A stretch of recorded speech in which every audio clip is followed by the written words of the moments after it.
28배 나이에 대한민국 IT 업계의 정점에 선 남자 강태준. 그는 스스로의 힘으로 인공지능 기업 퀀텀 리프를 설립하고 불과 몇 년 만에 세계적인 유니콘 기업으로 키워낸 입지전적인 인물이었다. 수려한 외모, 냉철한 판단력, 그리고 미래를 꿰뚫는 듯한 비전까지. 세상은 그에게 시대의 아이콘이라는 칭호를 붙였고 그의 삶은 한치의 오차도 없는 완벽한 건축물처럼 보였다. 하지만 완벽해 보이는 성벽에 아주 작은 균열이 생긴다면 그 모든 것은 어떻게 될까? 그 균열이 한 여자로 인해 시작된다면 이야기는 어디로 흘러가게 될까? 서울 코엑스 대강당의 공기는 뜨거운 열기로 가득 차 있었다. 수백 개의 카메라 플래시가 터지고 국내외 언론사와 투자자들이 빈자리 없이 객석을 메웠다. 오늘은 퀀텀 리프가 주최하는 차세대 AI 윤리 포럼의 마지막 날이었고 무대의 주인공은 단연 강태준이었다. 최고급 원단으로 제작된 다크 네이비 슈트는 그의 넓은 어깨와 곧은 자세를 더욱 돋보이게 했다. 그는 차분하고 자신감 넘치는 목소리로 인공지능 시대의 명과 암, 그리고 퀀텀 리프가 나아갈 방향에 대해 연설하고 있었다. 그의 말 한마디 한마디는 강력한 흡입력으로 청중을 사로잡았다. 연설이 끝나고 질의응답 시간이 되자 경쟁이라도 하듯 사방에서 손이 올라갔다. 태준은 노련하게 질문들을 받아 넘겼다. 예리한 기술적 질문에는 명쾌한 답변을, 회사의 미래 가치에 대한 질문에는 사람들을 매료시키는 비전을 제시했다. 그의 얼굴에는 흐트러짐 없는 미소가 걸려 있었고 그 어떤 질문도 그의 완벽한 방패를 뚫지 못할 것처럼 보였다. 그때 기자석 한쪽 구석에서 조용히 손을 든 여자가 그의 시야에 들어왔다. 다른 기자들의 화려한 옷차림과 달리 그녀는 단정한 블라우스에 슬랙스를 입은 평범한 모습이었다. 하지만 그녀의 눈빛만은 결코 평범하지 않았다. 집요하고 날카롭게 벼려진 칼날 같은 눈빛이었다. 마침내 마이크가 그녀에게 전달되었다. 강당 안의 모든 시선이 집중되었다. 진실탐사 소속 한서연 기자입니다. 나직하지만 또렷한 목소리가 장내에 울려 퍼졌다. 그녀는 주류 언론사가 아닌 대중에게는 이름조차 생소한 인터넷 언론사 소속이었다. 주변 기자석에서 의아함과 약간의 무시가 섞인 수군거림이 들려왔다. 그러나 서연은 아랑곳하지 않고 오직 무대 위에 강태준만을 응시했다. 강태준 대표님께 질문드리겠습니다. 대표님의 화려한 성공 신화의 초석이 된 5년 전 인수했던 스타트업 데이터 허브의 모르프스 프로젝트에 대해 기억하십니까? 순간 강당의 공기가 미세하게 변했다. 모르프스 프로젝트라는 단어는 너무나 생소했다. 태준의 표정에도 찰나의 흔들림이 스쳐 지나갔다. 너무나 짧은 순간이라 대부분은 눈치채지 못했지만 서연의 눈은 그것을 놓치지 않았다. 태준은 곧 특유의 부드러운 미소를 되찾으며 대답했다. 물론 기억합니다. 퀀텀 리프의 딥러닝 기술 발전에 중요한 자산이 된 프로젝트 중 하나였죠. 형식적이고 원론적인 답변이었다. 하지만 서연은 물러서지 않았다. 그녀는 한 걸음 더 파고들었다. 그렇다면 데이터 허브가 의문의 파산을 하고 해당 프로젝트를 주도했던 핵심 개발자가 갑자기 잠적한 사실에 대해서도 알고 계십니까?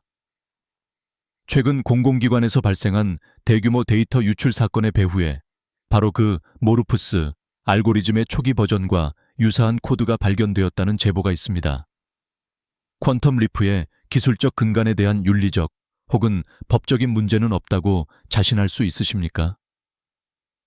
그녀의 질문은 단순한 의혹 제기가 아니었다. 구체적인 사건과 연결지어 퀀텀 리프의 심장부를 겨누는 비수와도 같았다. 장내의 모든 소음이 멎었다. 성공 신화에 도취해 있던 사람들의 얼굴에 당혹감이 서렸다. 이것은 축하의 자리가 아니라 청문회장이 되어버렸다. 강태준의 입가에 걸려있던 미소가 완전히 사라졌다. 그의 눈빛이 차갑게 가라앉았다. 그는 무대 위에서 처음으로 상대를 적으로 인식하고 있었다. 잠시 동안의 침묵이 흘렀다.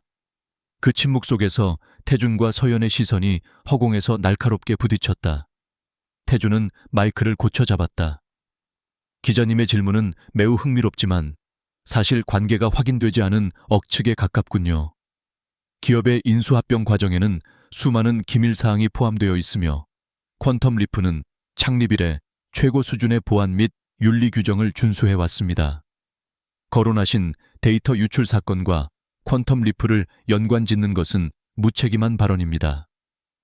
그의 목소리는 여전히 침착했지만 그 안에는 서늘한 경고가 담겨 있었다. 사회자가 다급하게 끼어들어 다른 질문으로 넘어가려 했지만 서연은 마이크를 놓지 않았다.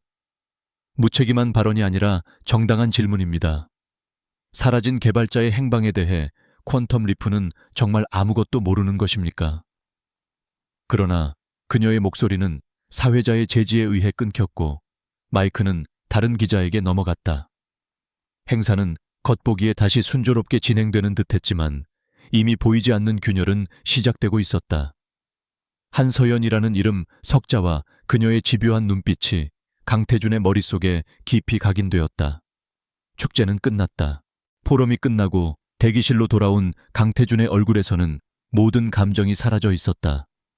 그는 스마트폰을 들어 누군가에게 전화를 걸었다. 신호음이 2번 울리기도 전에 상대방이 받았다. 나다, 이진우. 그의 목소리는 얼음장처럼 차가웠다. 이진우, 그는 퀀텀 리프의 보안 총괄팀장이자 태준의 유일한 친구였다. 오늘 포럼에 왔던 진실탐사의 한서연 기자. 그 여자에 대해 알아봐. 과거, 주변 인물, 평판, 아주 사소한 것 하나까지 전부. 내일 아침까지 내 책상 위에 보고서 올려놔. 일방적인 명령을 내린 그는 전화를 끊었다. 평소의 냉철한 모습과는 다른 날카로운 분노가 그의 눈에 서려 있었다. 태준은 통유리 창밖으로 펼쳐진 도시의 야경을 내려다보았다. 그는 단순히 공개적인 망신을 당한 것 때문에 화가 난 것이 아니었다. 모르프스 프로젝트는 그가 회사를 처음 세웠을 때 가장 힘들었던 시기에 묻어두었던 과거의 편린이었다. 완벽하게 봉인했다고 믿었던 판도라의 상자를 한서연이라는 기자가 건드린 것이다. 그녀는 대체 어디까지 알고 있는 걸까? 그녀의 배후에는 누가 있는 것일까?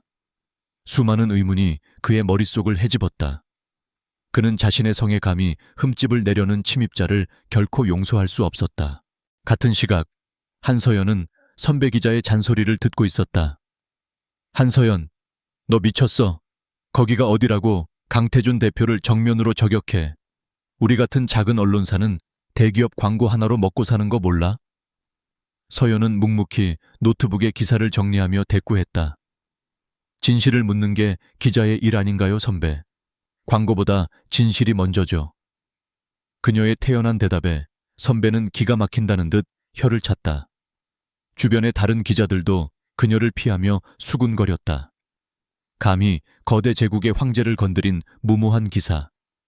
그녀는 순식간에 언론계의 이단아 혹은 하루살이 취급을 받게 되었다. 하지만 서연은 조금도 위축되지 않았다. 오히려 그녀의 심장은 뜨겁게 뛰고 있었다. 강태준의 그 미세한 표정 변화, 그리고 서늘한 경고가 섞인 목소리. 그것은 그녀의 의심이 틀리지 않았다는 확신을 주었다. 분명 무언가 거대한 비밀이 숨겨져 있었다. 그녀는 자신의 작은 사무실로 돌아와 벽에 걸린 화이트보드 중앙에 강태준의 사진을 붙였다. 그리고 그 주위로 데이터 허브, 모르프스 프로젝트, 개발자 실종 등의 키워드를 적어 내려가기 시작했다. 그녀에게 이것은 단순한 특종 기사가 아니었다. 몇 년 전 의문의 사고로 아버지를 잃은 그녀에게는 진실을 향한 숙명과도 같은 싸움이었다. 그날 밤 서울의 가장 높은 펜트하우스에서 강태준은 자신의 거대한 스크린으로 한서연에 대한 파일을 보고 있었다. 평범한 가정, 우수한 성적, 그리고 권력에 굴하지 않고 굵직한 특종들을 터뜨려온 이력. 이진우가 불과 몇 시간 만에 긁어모은 그녀의 인생은 깨끗했지만 동시에 그래서 더 의심스러웠다. 그는 화면 속 단호한 눈빛으로 자신을 응시하던 그녀의 사진을 확대했다. 이 여자, 대체 정체가 뭘까? 분노와 함께 알 수 없는 호기심이 피어올랐다. 그리고 도시의 반대편, 낡고 비좁은 사무실에서 한서연은 수많은 자료에 둘러싸인 채 밤을 새우고 있었다. 그녀의 시선 역시 노트북 화면 속 강태준의 얼굴에 고정되어 있었다. 완벽한 가면, 뒤에 숨겨진 그의 진짜 얼굴이 궁금했다. 강태준, 당신이 감추고 있는 게 대체 뭐지? 고요한 사무실에 그녀의 나직한 읊조림이 울려 퍼졌다. 거대한 도시의 불빛 아래 서로를 겨누게 된 두 사람의 잠 못 이루는 밤이 그렇게 깊어가고 있었다. 운명의 톱니바퀴가 마침내 소리를 내며 움직이기 시작했다. 강태준의 지시는 신속하고 은밀하게 이행되었다. 이진우가 이끄는 퀀텀 리프의 최정예 정보 분석팀이 한서연의 모든 것을 파헤치기 시작했다. 그러나 며칠이 지나도 그들이 찾아낸 것은 평범하고 깨끗한 기록뿐이었다. 그녀는 마치 비밀이라고는 하나도 없는 투명한 유리 같았다. 하지만 태준은 알고 있었다. 가장 투명해 보이는 유리가 때로는 가장 단단한 법이라는 것을. 그는 조급해하지 않고 그녀의 다음 움직임을 기다렸다. 그가 예상했던 것보다 그녀의 행보는 훨씬 집요하고 빨랐다. 서연은 자신의 작은 사무실을 전쟁터의 지휘본부처럼 꾸몄다. 밤낮 없이 자료를 분석하고 오래된 기업 등기부등본과 재무제표를 넘기며 돈의 흐름을 추적했다. 그녀의 목표는 5년 전 퀀텀 리프가 데이터 허브를 인수할 때 오고 갔던 자금의 출처를 밝히는 것이었다. 며칠간의 밤샘 작업 끝에 그녀는 마침내 이상한 점을 발견했다. 인수 과정에 엘리시안 벤처스라는 유령 회사 같은 투자사가 끼어 있었다. 서류상으로는 완벽했지만 그 존재 자체가 너무나 인위적이었다. 그녀의 직감이 위험 신호를 보내고 있었다. 서연은 집요하게 파고들었다. 엘리시안 벤처스의 과거 이사진 명단을 확보해 한 명 한 명의 현재를 추적했다. 그러다 마침내 결정적인 연결고리를 찾아냈다. 그 회사의 전직 이사 중 한 명이 현재 거대 복합기업 넥서스 그룹의 핵심 임원으로 재직 중이라는 사실이었다. 넥서스 그룹의 최민환 회장, 정재계를 아우르는 막강한 권력과 온갖 불법적인 방법으로 경쟁사를 짓밟기로 악명 높은 인물. 심장이 차갑게 내려앉았다. 이것은 단순한 기업 비리가 아니었다.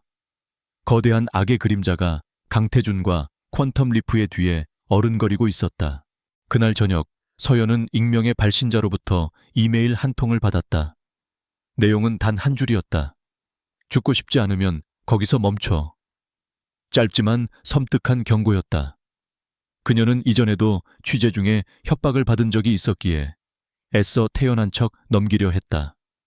하지만 이번에는 느낌이 달랐다.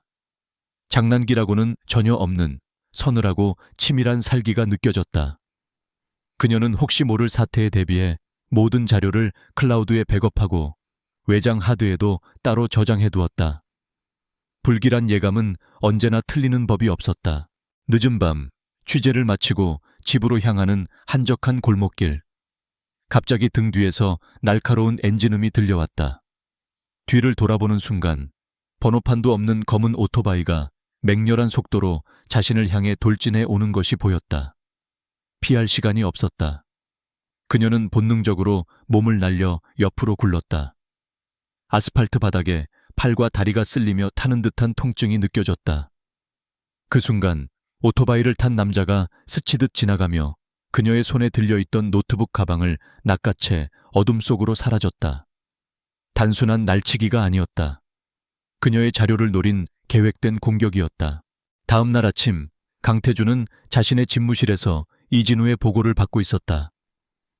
어젯밤 11시경 한서연 기자가 귀갓길에 공격을 받았습니다. 저희 팀이 해킹해둔 인근 CCTV 영상입니다. 이진우가 태블릿 PC를 내밀었다. 영상 속에서 서연은 필사적으로 몸을 피했고 오토바이는 망설임 없이 그녀를 덮칠 기세였다. 태준의 미간이 깊게 패였다. 이것은 그가 생각했던 수준을 넘어선 일이었다. 단순한 정보 캐내기가 아니라 그녀의 목숨을 위협하는 실질적인 폭력이었다. 부상은 찰과상 정도입니다. 하지만 노트북과 취재 수첩을 빼앗겼습니다. 이진우의 보고는 계속되었다. 저희가 한 기자의 디지털 동향을 분석한 결과 최근 엘리시안 벤처스와 넥서스 그룹의 연관성을 집중적으로 파고 있었던 것으로 확인됐습니다. 태준의 눈빛이 싸늘하게 빛났다. 최민환 회장. 기회만 있으면 퀀텀 리프를 집어삼키려 했던 숙적. 그는 까맣게 잊고 있던 과거의 조각을 떠올렸다. 회사를 처음 세웠을 때 절박하게 투자금을 구하러 다녔던 시절 엘리시안 벤처스라는 곳에서 좋은 조건으로 투자를 제안했었다. 그는 그것이 단순한 행운인 줄로만 알았다. 이제 와서 보니 그것은 최민환이 심어놓은 독초였을지도 모른다. 한서연은 자신도 모르는 사이에 그 독초의 뿌리를 건드린 것이다. 태주는 복잡한 감정에 휩싸였다. 자신을 귀찮게 하던 기자가 위험에 빠진 것에 대한 일종의 죄책감, 그리고 자신의 영역을 침범한 자들에 대한 분노, 그리고 자신도 모를 기묘한 보호 본능이 뒤섞였다. 그는 그녀에게 직접 다가갈 수 없었다. 그랬다간 오해만 살 것이고 그녀의 자존심은 결코 도움을 받으려 하지 않을 터였다. 그는 이진우에게 새로운 명령을 내렸다. 지금부터 감시가 아니라 경호다. 그녀가 눈치채지 못하게 그림자처럼 붙어. 머리카락 하나라도 다치게 해선 안 돼. 그리고 그 오토바이, 바닥까지 샅샅이 뒤져서 배후를 찾아내. 퀀텀 리프의 심장부를 지키던 철벽 보안 시스템이 이제는 한 명의 기자를 지키기 위해 움직이기 시작했다. 공격의 충격에도 불구하고 서연은 물러서지 않았다. 오히려 그녀의 투지는 더욱 불타올랐다. 사무실에서 스스로 상처를 치료하며 그녀는 마음을 다잡았다. 빼앗긴 것은 노트북일 뿐 진실은 자신의 머리와 심장에 남아 있었다. 두려움이 엄습했지만 위험한 취재 도중 돌아가신 아버지의 얼굴을 떠올리며 이를 악물었다. 아버지는 언제나 진실에는 무게가 있어서 그것을 감당할 용기 있는 자만이 들어 올릴 수 있다고 말씀하셨다. 그녀는 그 무게를 감당하기로 결심했다. 그녀는 접근 방식을 바꾸기로 했다. 서류가 아닌 사람을 찾아야 했다. 사라진 데이터 허브의 핵심 개발자, 그의 가족이나 옛 동료를 찾아 나섰다. 며칠 후 서연은 옛 개발자의 동생이 운영하는 작은 카페를 찾아냈다는 정보를 입수했다. 늦은 저녁, 그곳에서 별다른 소득 없이 나오고 있을 때였다. 등 뒤에서 느껴지는 불길한 시선. 건장한 남자 2명이 거리를 두고 그녀를 따라오고 있었다. 인적이 드문 지하철 연결 통로로 들어서자 그들의 발걸음이 빨라졌다. 심장이 거세게 뛰기 시작했다. 그들이 막 그녀의 팔을 붙잡으려던 순간 끼익 하는 날카로운 마찰음과 함께 검은색 세단 한 대가 통로 입구를 막아섰다. 차에서 내린 것은 깔끔한 정장 차림의 남자 2명이었다. 그들은 아무 말 없이 서연의 앞을 막아서며 그녀를 쫓던 남자들을 노려보았다. 위압적인 기세에 눌린 남자들은 잠시 망설이다가 욕설을 내뱉으며 어둠 속으로 물러났다.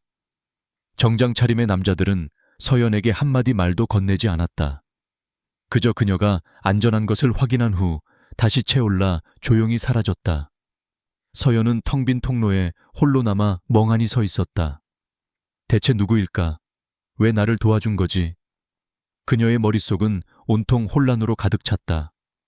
강태준이라는 이름은 전혀 떠올리지 못했다. 그 시각 지하철역에서 한 블록 떨어진 곳에 주차된 차 안에서 강태준은 태블릿 화면을 통해 모든 상황을 지켜보고 있었다. 경호팀의 바디캠으로 전송되는 생생한 영상 속에는 두려움에 질렸다가 이내 혼란스러워하는 그녀의 모습이 고스란히 담겨 있었다. 그리고 잠시 후 그녀는 언제 그랬냐는 듯 어깨를 펴고 다시 단호한 표정으로 걷기 시작했다. 그는 자신도 모르게 턱을 굳혔다. 무모할 정도의 용기를 가진 여자. 자신이 생각했던 것보다 훨씬 더 깊은 수렁에 빠져 있는 여자였다. 한서연, 대체 당신이라는 여자는? 나직한 탄식이 흘러나왔다. 처음의 분노는 어느새 무거운 책임감과 속을 알 수 없는 깊은 염려로 변해 있었다. 그는 이미 자신도 모르는 사이에 그녀의 세계에 깊이 발을 들여놓고 말았다. 강태준의 세상은 오차없는 알고리즘처럼 움직였다. 모든 변수는 예측 가능해야 했고 모든 위협은 사전에 제거되어야 했다. 그러나 한서연이라는 변수는 그의 모든 계산을 벗어나 있었다. 그녀를 그림자 속에서 지키는 것만으로는 부족했다. 최민환 회장은 퀀텀 리프의 핵심 연구원들에게 은밀히 접촉하고 증권가에 악성 루머를 퍼뜨리는 등 전방위적인 공격을 시작하고 있었다. 최민환은 뱀처럼 교활하게 그의 제국 전체를 노리고 있었다. 태주는 인정해야만 했다. 이 싸움은 더 이상 혼자서 감당할 수 있는 수준이 아니었다. 그는 결단을 내렸다. 적의 적은 동지라고 했던가. 그에게는 한서연이 가진 정보와 그녀의 날카로운 펜이 필요했고 그녀에게는 자신만이 제공해 줄 수 있는 자원과 방패가 필요했다. 그는 이진우를 통해 약속을 잡았다. 그녀가 결코 거절할 수 없도록 지하돼서 신세진 일에 대한 대화라는 암시를 담아서 그는 그녀가 자신을 뱀이나 악마처럼 경계할 것을 알았지만 그럼에도 불구하고 판을 바꾸기 위해서는 직접 그녀를 마주해야만 했다. 약속 장소는 휴일을 맞아 문을 닫은 한적한 갤러리였다. 서연은 반신반의하며 안으로 들어섰다. 거대하고 텅 빈 공간, 벽에 걸린 추상화들 사이로 강태준이 홀로 서 있었다. 그는 그림을 감상하는 듯 보였지만 그의 온 신경은 그녀의 등장을 향해 있었다. 서연은 경계심을 늦추지 않은 채 그에게 다가갔다. 이게 무슨 짓이죠, 강태준 대표? 기자 한 명 스토킹하는 게 새로운 취미라도 되십니까? 그녀의 목소리는 얼음 조각처럼 차갑고 날카로웠다. 태준은 천천히 그녀를 돌아보았다. 그의 눈빛은 평소처럼 차가웠지만 그 안에는 복잡한 감정이 담겨 있었다. 그는 그녀의 비아냥을 부정하지 않았다. 스토킹이 아니라 보호였습니다. 그리고 당신을 공격한 배후 넥서스 그룹의 최민환 회장입니다. 그는 담담하게 사실을 밝혔다. 지하도에서 그녀를 구해준 것이 자신의 사람들이었다는 것도. 서연은 순간 할 말을 잃었다. 적이라고 생각했던 남자가 자신을 지켜주고 있었다니. 혼란스러운 머릿속으로 더 큰 의심이 피어올랐다. 쇼는 그만하시죠. 당신도 공범이면서 이제 와서 피해자 행세라도 하려는 건가요? 공범이라 그럴지도 모르죠. 과거에 나는 몰랐지만. 태주는 쓴웃음을 지었다. 그는 최민환이 퀀텀 리프의 초창기 투자에 어떻게 개입했는지, 그리고 이제 와서 그것을 빌미로 어떻게 자신을 올가매려 하는지를 논리적으로 설명했다. 그는 서연과 자신이 최민환에게는 제거해야 할 공동의 위협이라고 말했다. 그리고 마침내 본론을 꺼냈다. 거래를 제안하죠. 임시 동맹입니다. 그는 서연에게 완벽한 신변 보호, 퀀텀 리프의 모든 정보망과 자금력, 그리고 그녀가 절대 접근할 수 없는 내부 정보를 제공하겠다고 약속했다. 그 대가로 그녀는 자신이 찾아낸 모든 정보를 공유하고 결정적인 순간에 그녀의 펜으로 최민환을 무너뜨려야 했다. 이것은 우정도 신뢰도 아닌 오직 생존을 위한 전략적 파트너십이었다. 서연은 깊은 갈등에 빠졌다. 눈앞의 남자를 믿을 수는 없었다. 하지만 그의 말은 모두 사실이었다. 최민환이라는 거대한 괴물과 혼자 싸우는 것은 자살 행위나 다름없었다. 며칠간의 공격과 위협으로 그녀는 이미 뼈저리게 느끼고 있었다. 그녀는 결국 그의 제안을 받아들이기로 했다. 단, 조건이 있었다. 모르프스 프로젝트에 대한 모든 것을 투명하게 공개할 것. 더 이상의 비밀은 없어야 한다는 것이었다. 태주는 망설임 없이 고개를 끄덕였다.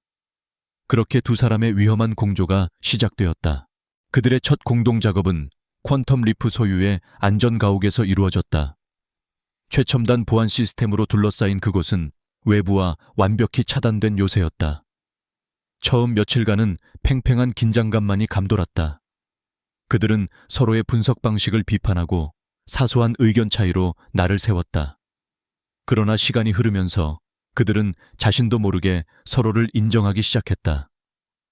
태주는 방대한 자료 속에서 핵심을 꿰뚫는 서연의 분석력에 감탄했고, 서연은 단순한 사업가를 넘어 거대한 판을 읽는 태준의 전략적인 사고에 놀랐다.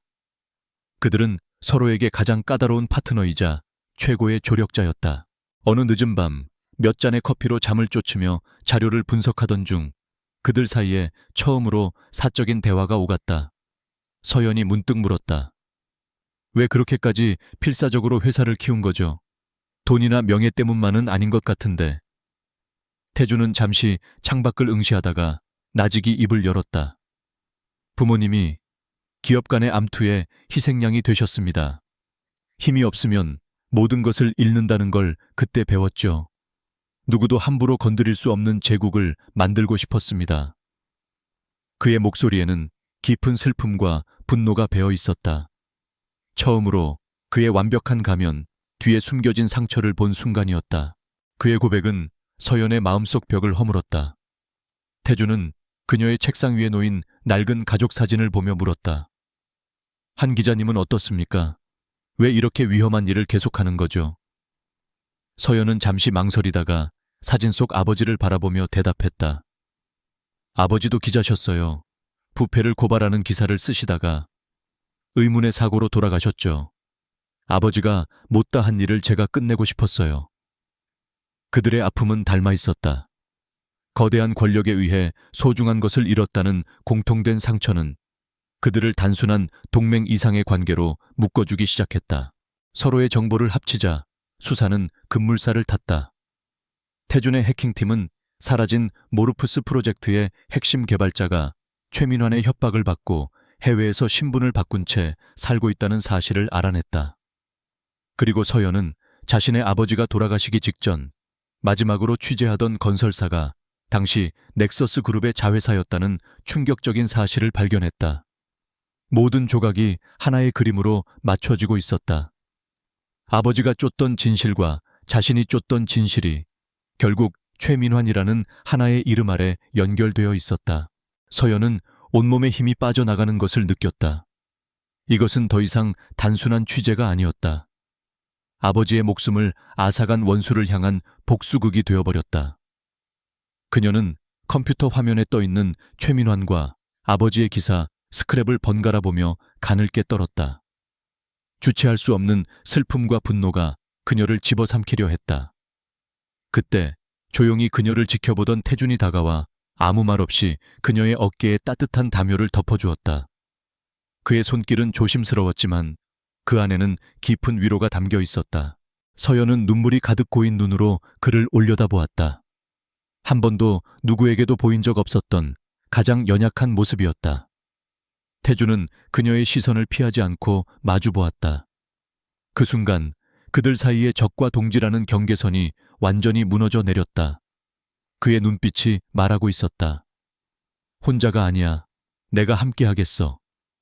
그것은 말로 하지 않은 굳건한 약속이었다. 전략적 동맹 관계라는 이름으로 시작된 그들의 관계는 이제 서로의 상처를 보듬는 운명 공동체로 변해가고 있었다.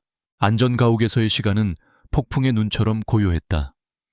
세상은 퀀텀 리프와 넥서스 그룹의 전쟁으로 떠들썩했지만 두 사람이 함께 있는 공간만큼은 외부의 소음이 닿지 않는 별개의 우주 같았다.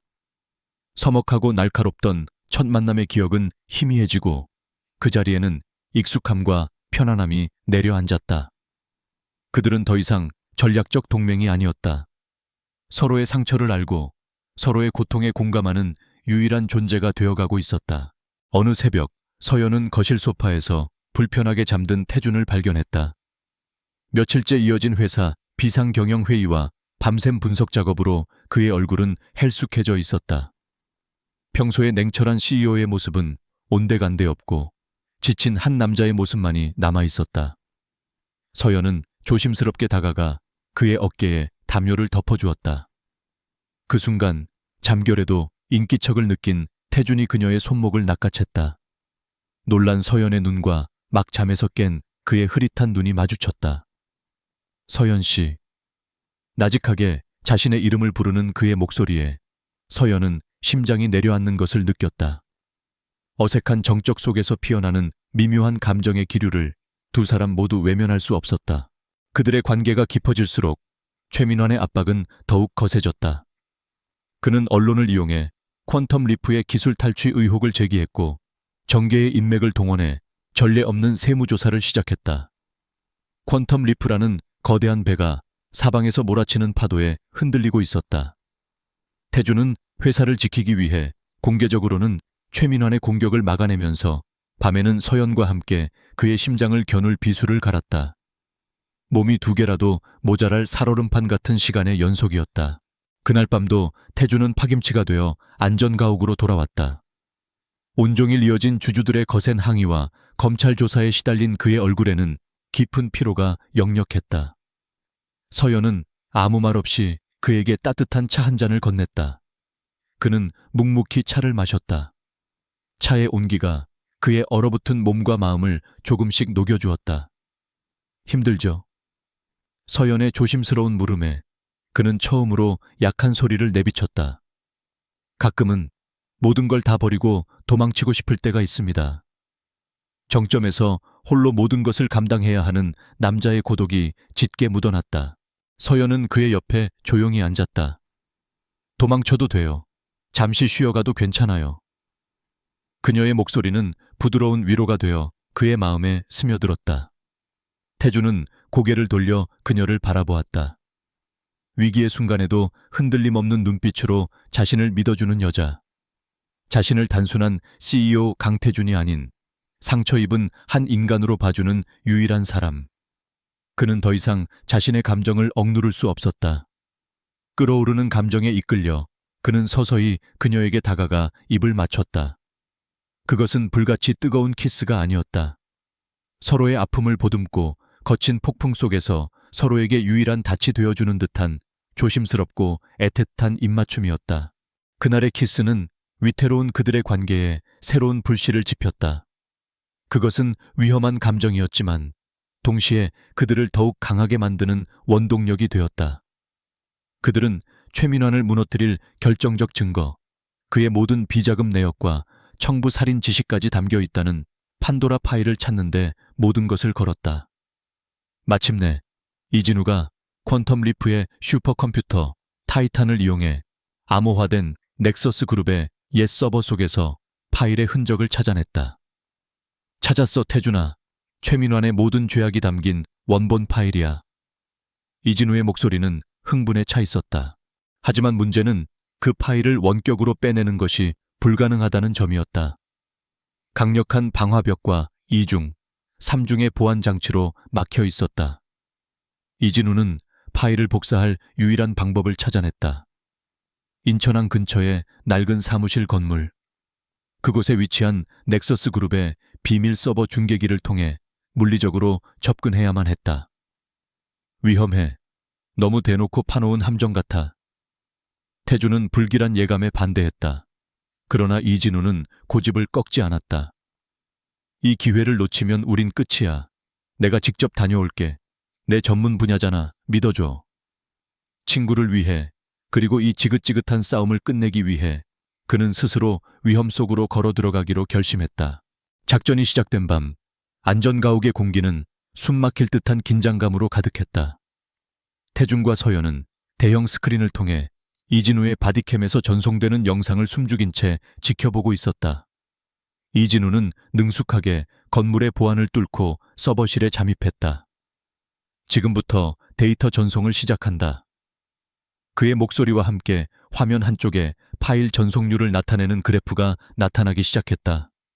10%, 30%, 70%. 숫자가 올라갈수록 두 사람의 심장은 더욱 세차게 뛰었다. 승리가 바로 눈앞에 와 있었다. 99%. 마침내 그래프가 거의 끝에 다다른 순간이었다. 다 됐. 이진우의 목소리가 끊기는 것과 동시에 화면이 암전되며 모든 통신이 두절되었다. 진우야, 이진우. 태준이 미친 듯이 소리쳤지만 스피커에서는 지지직거리는 소음만이 흘러나올 뿐이었다. 그의 얼굴이 새하얗게 질렸다. 서연 역시 싸늘한 공포감에 온몸이 굳었다. 고요함. 그것은 그 어떤 비명보다도 끔찍한 절망의 소리였다. 같은 시각, 인천의 낡은 서버실. 문이 거칠게 열리고 육중한 그림자들이 쓰러진 이진우를 에워쌌다. 그는 피를 흘리면서도 손에 쥔 하드드라이브를 놓지 않으려 발버둥 쳤다. 그들 중 한 명이 바닥에 떨어진 이진우의 휴대폰을 집어들었다. 화면에는 강태준이라는 이름이 절박하게 떠 있었다. 남자는 비릿한 미소를 지으며 그대로 휴대폰을 구둣발로 짓밟아 버렸다. 평화롭던 폭풍의 눈은 사라졌다. 마침내 모든 것을 집어삼킬 거대한 폭풍이 가장 잔인한 방식으로 그들의 심장부를 덮쳐오고 있었다. 통신이 끊긴 안전가옥은 지옥 같은 정적으로 가득 찼다. 강태준은 이성을 잃고 미친 듯이 이진우의 이름을 외쳤다. 그의 완벽한 포커페이스가 산산조각 나고 그 자리에는 친구를 잃을지도 모른다는 원초적인 공포와 자신에 대한 지독한 책망만이 남았다. 그는 퀀텀 리프의 모든 보안팀을 동원해 이진우의 위치 추적을 지시했다. 그의 목소리는 분노와 절박함으로 갈라져 나왔다. 평생 한 번도 본 적 없는 그의 무너진 모습에 서연은 어떤 위로의 말도 건네지 못한 채 그의 곁을 지킬 뿐이었다. 그때 태준의 개인 휴대폰이 신경질적인 소리를 내며 울렸다. 발신자 표시 제한. 심장이 쿵 하고 내려앉았다. 그는 떨리는 손으로 통화 버튼을 눌렀다. 수화기 너머로 들려온 것은 여유롭고 오만한 늙은이의 목소리였다. 최민환 회장이었다. 강 대표, 오랜만이군. 듣자 하니 자네 친구가 어디서 크게 넘어진 모양이야. 젊은 사람이 조심성이 없어서야 쓰나. 조롱 섞인 목소리가 태준의 귀를 파고들었다. 태준은 피가 역류하는 분노를 느끼며 이를 악물었다. 최민환, 쭈쭈스, 그렇게 화부터 내면 대화가 안 되지. 최민환은 낄낄거리며 말을 이었다. 강 대표, 자네가 가진 게 너무 많아서 그래. 손에 쥔 게 많으면 지켜야 할 것도 많아지는 법이지. 회사, 명예, 그리고 자네 옆에 있는 그 예쁘장한 여기자처럼 말이야. 그것은 명백한 협박이었다.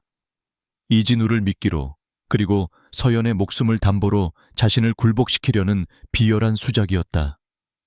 이 싸움을 끝내고 싶으면 어디서 멈춰야 할지 잘 생각하게. 다음은 그 여기자 차례가 될 테니. 전화가 끊겼다. 태준은 분노의 휴대폰을 벽에 집어 던졌다. 모든 것이 산산조각 났다. 얼마 지나지 않아 최민환이 보낸 것으로 추정되는 익명의 제보가 도착했다.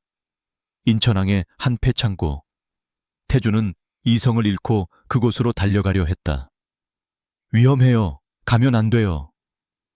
서연이 필사적으로 그를 말렸지만 그의 귀에는 아무것도 들리지 않았다. 결국 서연도 그를 혼자 보낼 수 없어 차에 동승했다. 차가운 밤바람을 가르며 도착한 폐창고 안. 그들은 처참한 광경을 마주했다.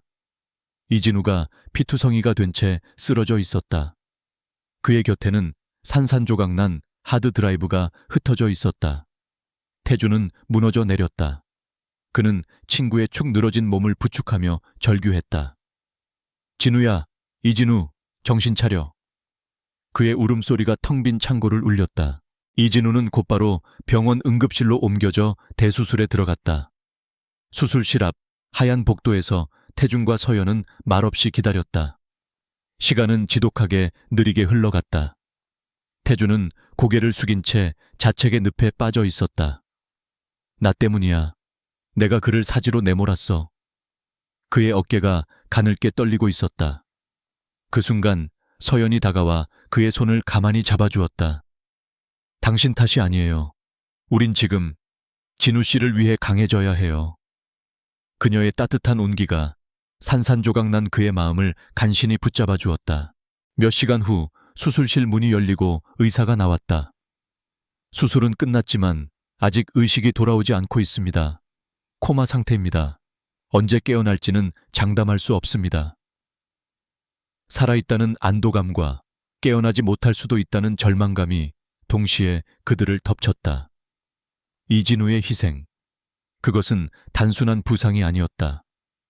이 싸움의 무게가 얼마나 잔인하고 무거운지를 피로써 증명하는 대가였다. 태준은 유리창 너머로 수많은 의료기기에 둘러싸여 있는 친구의 모습을 보며 눈을 감았다. 안전가옥으로 돌아온 태준은 다른 사람이 되어 있었다. 그의 눈에서 슬픔과 분노는 사라지고 대신 모든 것을 포기한 자의 공허함과 섬뜩할 정도의 결의가 자리 잡고 있었다. 그는 창밖을 내다보며 오랫동안 생각에 잠겼다. 그는 마침내 깨달았다. 최민화는 자신과의 싸움에서 이기는 것만을 원하는 게 아니었다.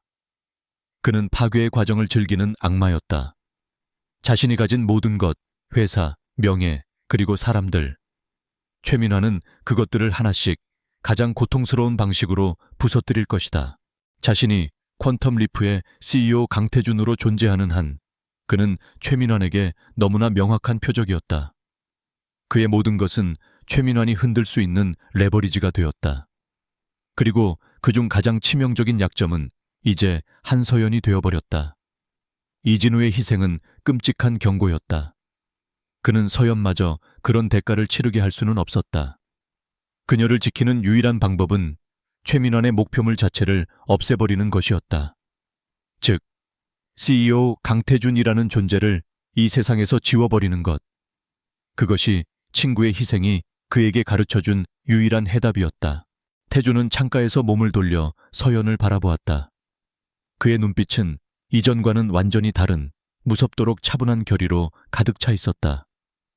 이제 끝내야겠어. 그의 나직한 목소리가 고요한 신뢰에 무겁게 울렸다. 서연은 불안한 눈빛으로 물었다. 그게 무슨 말이에요?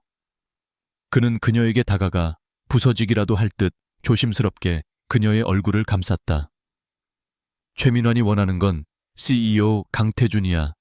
그 자리에 내가 있는 한 당신은 영원히 표적이 될 거야. 당신을 위험하게 만들고 싶지 않아. 그의 눈빛이 절절한 슬픔으로 흔들렸다. 그는 서연의 눈을 깊이 들여다보며 마치 선고를 내리듯 말했다. 그래서 CEO 강태준은 이제 사라질 거야. 서연의 눈이 충격과 공포로 크게 뜨였다. 그 말의 의미를 깨닫는 순간 그녀의 심장이 철렁 내려앉았다. 그는 모든 것을 버리려 하고 있었다.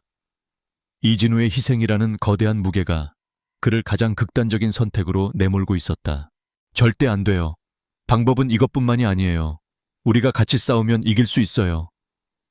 안전가호간 서연의 절박한 목소리가 울려 퍼졌다. 그녀는 모든 것을 버리려는 태준을 필사적으로 막아섰다. 그러나 태준의 눈빛은 바위처럼 단단했다. 그는 서연의 어깨를 부드럽게 감싸 안았다. 이건 도망치는 게 아니야, 서연 씨. 전략적인 후퇴일 뿐이야. 그림자 속에 숨은 괴물을 사냥하려면 나 스스로 그림자가 되어야만 해. 그의 목소리는 차분했지만 그 안에는 어떤 설득으로도 꺾을 수 없는 강철 같은 의지가 담겨 있었다. 그는 그녀의 안전과 이 전쟁의 승리를 위해 기꺼이 모든 것을 제물로 바치기로 결심한 것이다. 다음 날 대한민국 재계는 거대한 지진에 휩싸였다. 퀀텀 리프 강태준 대표 돌연 사임 발표. 단 한 줄의 기사는 모든 언론과 증권가를 마비시켰다. 퀀텀 리프의 주가는 폭락했고 사람들은 그의 갑작스러운 퇴진을 두고 온갖 추측을 쏟아냈다. 건강 이상설, 내부 권력 다툼설, 심지어 번아웃으로 인한 잠적설까지. 그러나 그 누구도 이 모든 것이 한 여자를 지키기 위한 처절한 결단이라는 진실은 상상조차 하지 못했다. 태준의 행보는 단순히 사임에서 그치지 않았다. 그는 자신이 보유하고 있던 퀀텀 리프의 지배 주식 전량을 시장에 내놓기 시작했다. 이것은 사임보다 더 큰 충격이었다. 한때 자신의 목숨과도 같았던 회사를 제 손으로 해체하는 것이나 다름없었다. 그는 냉정하고 기계적으로 자신의 제국을 무너뜨렸다. 서울의 야경이 한눈에 내려다 보이던 펜트하우스, 수억 원을 호가하는 슈퍼카들, 유명 화가들의 미술품 컬렉션까지. 그는 강태준이라는 남자를 상징했던 모든 것을 차례차례 처분했다. 서연은 그 과정을 묵묵히 지켜보았다. 그의 무표정한 얼굴 뒤에 숨겨진 깊은 고통을 그녀만이 느낄 수 있었다. 세상은 몰락한 천재를 조롱했다.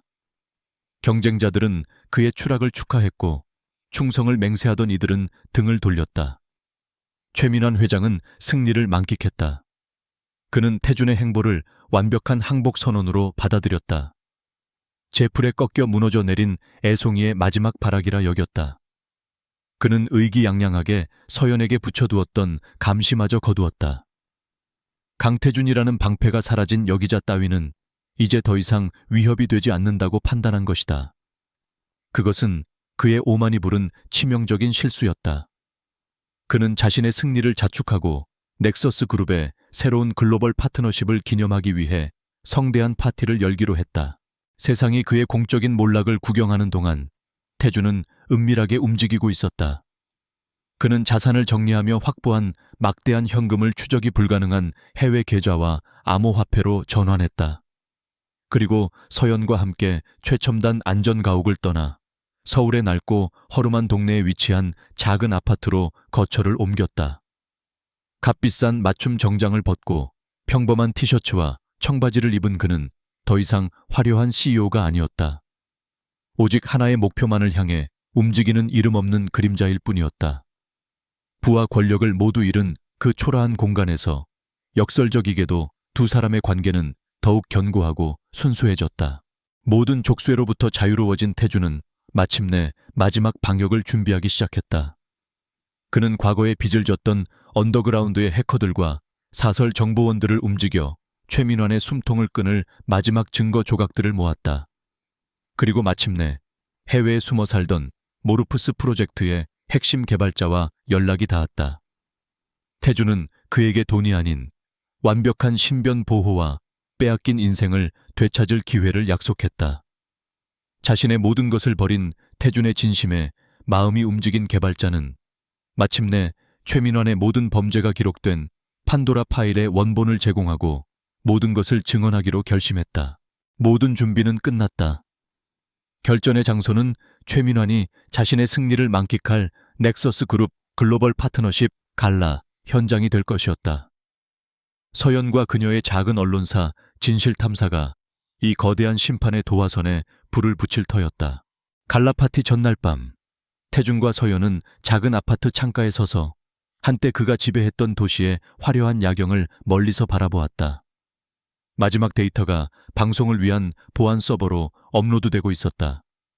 개발자의 영상 증언 파일도 준비되었다. 이제 주사위는 던져졌다. 서연이 불안과 결의가 뒤섞인 눈빛으로 그에게 물었다. 정말 괜찮겠어요? 모든 걸 잃었는데. 태준은 그녀의 손을 잡았다. 그의 눈빛은 흔들림 없이 맑고 단단했다. 모든 걸 잃은 게 아니야. 당신을 얻었으니까. 그의 목소리는 더없이 진실했다. 그는 서연을 부드럽게 끌어안으며 속삭였다. 내일이 지나면 최민환의 세상은 끝나. 그리고 우리의 세상이 시작될 거야. 그것은 새로운 시작을 향한 약속이었고 마지막 결전의 밤을 밝히는 조용하지만 굳건한 맹세였다. 몰락한 왕이 자신의 마지막 수를 던질 시간이 다가오고 있었다. 넥서스 그룹의 글로벌 파트너십 갈라 행사는 최민환 제국의 정점을 상징하는 자리였다. 국내외 정재계 거물들과 전 세계에서 모여든 언론사들로 화려한 연회장은 발 디딜 틈이 없었다. 단상에 선 최민환 회장은 의기양양한 미소를 지으며 넥서스 그룹의 위대한 미래를 선포하고 있었다. 그의 오만한 목소리가 장내에 울려 퍼지는 동안 아무도 상상하지 못했다. 지금 이 순간이 그 거대한 제국이 역사상 가장 화려하게 무너져 내리는 순간이 될 것이라는 것을. 서울의 낡은 아파트 안 강태준과 한서연은 여러 대의 노트북 앞에 앉아 있었다. 그들의 작은 지휘본부는 숨막히는 긴장감으로 가득했다. 태준의 신회, 서연은 결심에 찬 표정으로 실행 키를 눌렀다. 바로 그 순간 갈라 행사장 안의 모든 스크린이 일제히 암전되었다. 최민환의 연설이 끊기고 장내에 당황한 웅성거림이 퍼져나갔다. 잠시 후 모든 스크린에 낯선 로고가 떠올랐다. 진실탐사, 그리고 거대한 헤드라인이 나타났다. 넥서스 그룹의 판도라 상자, 부패, 뇌물, 그리고 살인교사의 기록. 연 회장은 아수라장이 되었다. 스크린에서는 해외에 숨어있던 모르프스 프로젝트 개발자의 영상 증언이 흘러나왔다. 최민환이 어떻게 자신의 기술을 훔치고 삶을 파괴했는지에 대한 생생한 폭로였다. 이어서 암호가 풀린 최민환의 비밀 장부가 화면을 가득 메웠다. 연 회장에 앉아있던 유력 정치인들과 검찰 고위 간부들의 이름이 뇌물 리스트에 고스란히 적혀 있었다. 마지막 결정타는 태준이 찾아낸 오래된 음성 파일이었다. 과거 최민환과의 통화 녹음에서 인공지능 기술로 복원해낸 배경소리에는 한 기자 그놈 알아서 처리해 라고 말하는 최민환의 목소리가 선명하게 담겨 있었다. 서연의 아버지를 향한 살인교사 증거였다. 모든 것이 생중계로 세상에 폭로되었다. 최민환의 얼굴에서 오만함이 사라지고 경악과 분노, 그리고 공포가 뒤섞인 흉측한 표정이 드러났다. 서연의 제보를 받고 대기하고 있던 검찰이 연 회장으로 들이닥쳤다. 그러나 궁지에 몰린 짐승은 가장 난폭한 법. 최민환은 아수라장이 된 틈을 타 경호원들의 호위를 받으며 비상구를 통해 빠져나갔다. 그는 이 모든 것을 계획한 것이 누구인지 알았다. 그의 머릿속에는 오직 하나의 생각, 복수심만이 남아 있었다. 그는 마지막까지 자신에게 충성하는 수하들에게 전화를 걸어 강태준과 한서연이 숨어 있을 만한 곳으로 향했다. 아파트에서 모든 상황을 지켜보던 태준과 서연은 짧은 승리감을 맛보았다. 그러나 태준의 동물적인 직감이 경고를 보내고 있었다. 끝나지 않았다.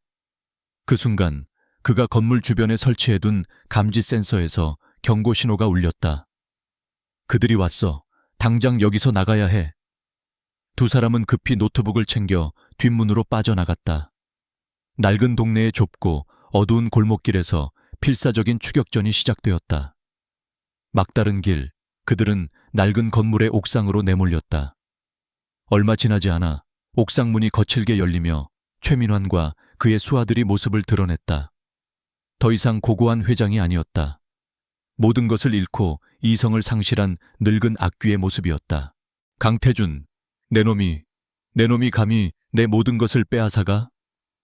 최민환이 증오에 찬 목소리로 외치며 달려들었다. 수하들이 두 사람을 덮쳤다. 그러나 태준은 더 이상 온실 속의 CEO가 아니었다. 그는 서연을 보호하기 위해 맹렬하게 저항했다. 오랜 시간 연마해온 격투 실력으로 수하들을 차례차례 쓰러뜨렸다. 마침내 옥상에는 태준과 서연, 그리고 최민환만이 남았다. 최민환은 품에서 날카로운 칼을 꺼내 들었다. 그는 서연을 향해 미친 듯이 돌진했다. 태준이 몸을 날려 그의 앞을 막아섰다. 옥상 끄트머리에서 두 남자의 처절한 사투가 벌어졌다. 멀리서 경찰 사이렌 소리가 점점 가까워지고 있었다. 최민환은 초조함에 더욱 거칠게 칼을 휘둘렀다. 태준이 그의 손목을 쳐 칼을 떨어뜨리고 그의 복부에 강력한 충격을 가했다. 최민환은 비명을 지르며 나가 떨어졌다. 바로 그때 경찰 특공대가 옥상으로 들이닥쳤다. 움직이지 마! 무기 버려! 모든 것이 끝났다. 바닥에 쓰러져 헐떡이는 최민환의 손에 수갑이 채워졌다. 길고 길었던 악몽 같은 싸움이 마침내 끝나는 순간이었다. 온몸이 상처투성이인 태준은 거친 숨을 몰아쉬며 서연에게 다가갔다. 그는 아무 말 없이 그녀를 자신의 품에 가득 안았다. 안전하다. 이제 정말로 안전하다. 두 사람은 옥상에 서서 아래에서 요란하게 빛나는 경찰차의 경광등을 내려다보았다.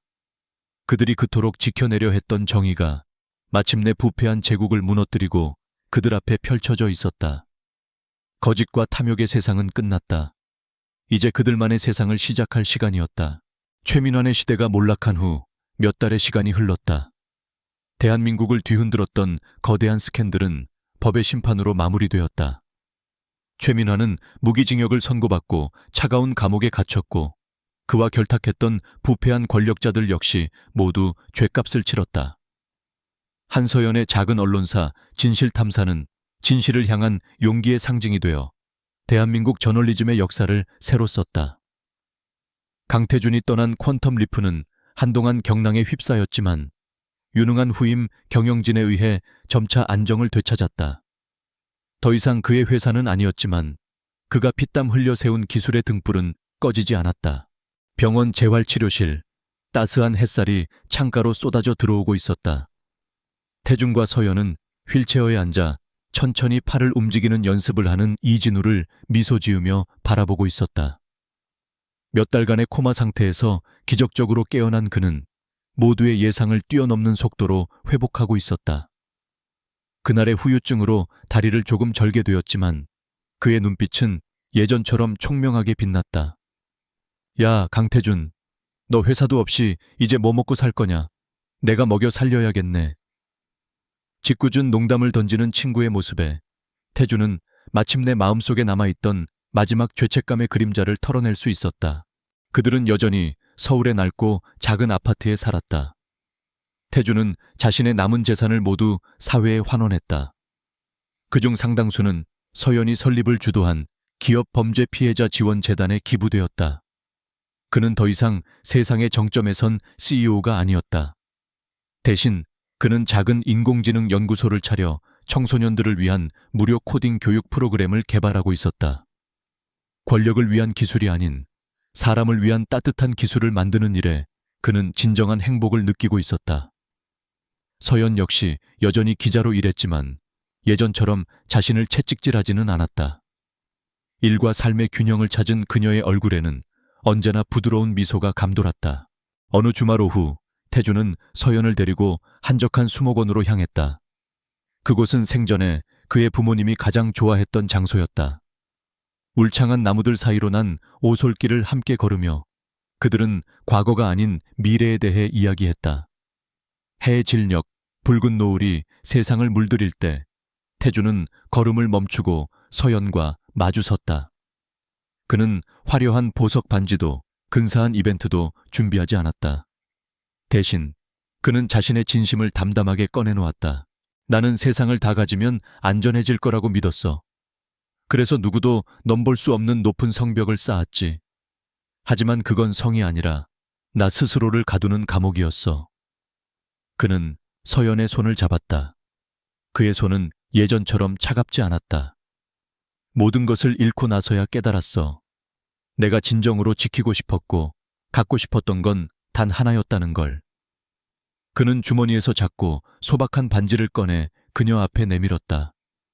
한서연, 내 세상의 전부가 되어줄래? 서연의 눈에서 뜨거운 눈물이 흘러내렸다. 그녀는 말없이 고개를 끄덕였다. 세상에서 가장 화려했던 남자의 가장 소박한 청혼. 그 순간 세상의 모든 것이 완벽했다. 에필로그. 3년 후 서울 근교의 작은 마당이 있는 하얀 집.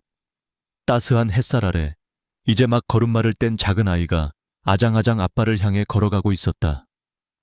아빠. 아이를 번쩍 들어올려 품에 안은 태준의 얼굴에는 행복한 웃음이 가득했다. 마당 한쪽에서 그 모습을 지켜보던 서연의 입에도 미소가 번졌다. 그때 지팡이를 짚었지만 더없이 건강해 보이는 이진우가 아내와 함께 마당으로 들어섰다. 강태준, 고기 다 태우겠다. 친구의 유쾌한 타박 소리와 아이의 웃음소리가 어우러져 마당을 가득 채웠다. 서연은 눈앞에 펼쳐진 평화로운 풍경을 가만히 바라보았다.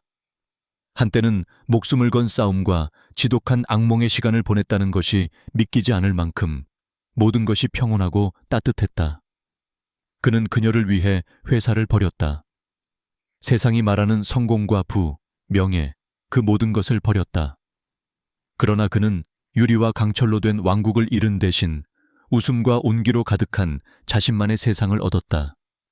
기나긴 싸움과 희생 끝에 그들의 곁에는 오직 사랑만이 남아 있었다.